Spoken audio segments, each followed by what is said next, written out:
Nakakuha ko ng langka. Bigay lang po niya daw. Guys, magluluto po ko ngayon ng gulay na ginataang langka. Malunggay. Fresh po yan guys.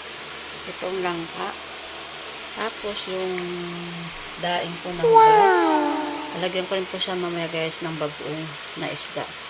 At ito po yung mga ilalagay ko, kamatis, sibuyas, luya at saka ito, tanglad. Naman guys, kagabi ko pa po kasi binili ito kaya pinapatanggal ko muna yung yellow niya. Ayan, okay na po siya yan.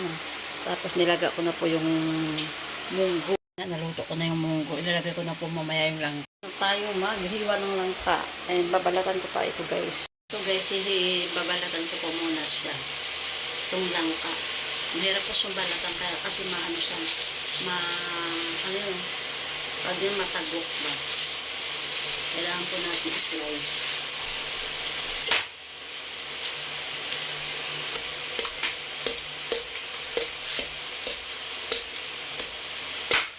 Hindi ko po pinakita guys yung pagbalat kasi alam nyo na. Guys, mahirap siya balatan. Tapos yung ano yan, lagyan mo na siya ng tissue para matanggal.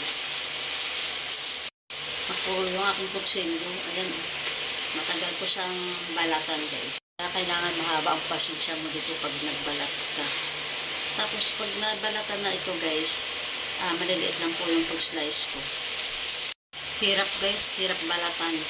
Masarap lang ito pag naluto na. Pero pag nagbalat, mahirap. Kailangan tiyaga ka sa pagbalat.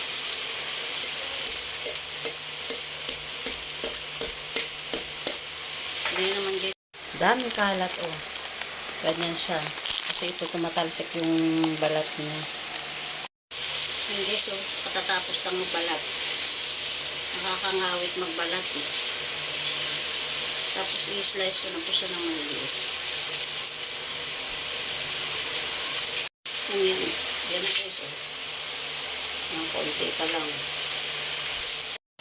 Ganyan, maliliit lang yung paghiwa ko siya. Kasi mas maganda po yung ganitong luto.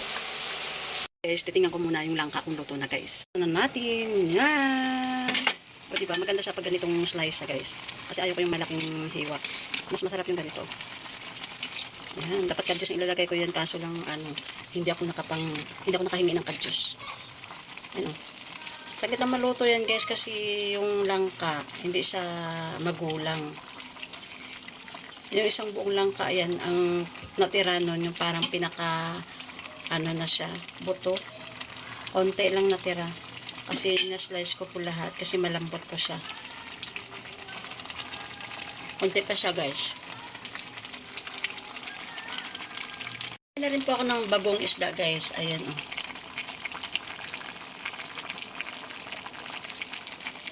Next po natin, ilalagay natin yung tanglad. Ito para mabango siya guys.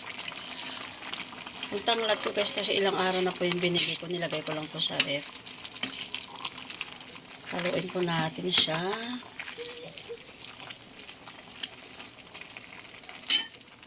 Yan guys, magluluto muna ako bago ako pumasok. Kasi magbabaon na rin po ako nito guys. Ng langka na gulay.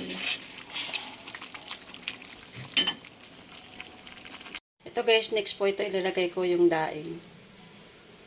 Daing na, tawag daw ito, daing na hubad. Lagay na rin ako ng pamintang duro. Ito yung asin ko guys, konti lang kasi baka umalat siya. Yung nilagay ko po dyan guys, daing kasi nga yung mama ko hindi yan kumakain ng baboy. Parang kakain din po siya ng gulay. So, ilalagay ko na po yung daing guys. Yan, yung slice ko siya para dumami.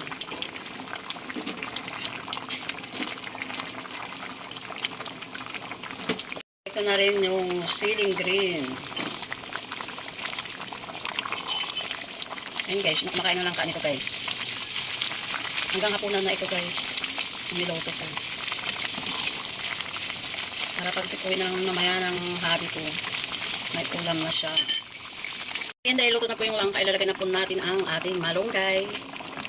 Ito ay pang healthy sa ating katawan guys. Ito ay ilalagay ko na po yung unang gata. Ayan, puno siya guys. Oh. Huwag na siya umapaw. Ito na. Kakain na tayo at alas 12:44 na.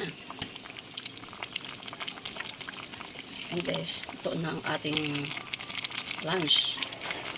Sa ilalim yata yung daing. Masarap. Masarap. Tara na guys, kain na po tayo. Hi.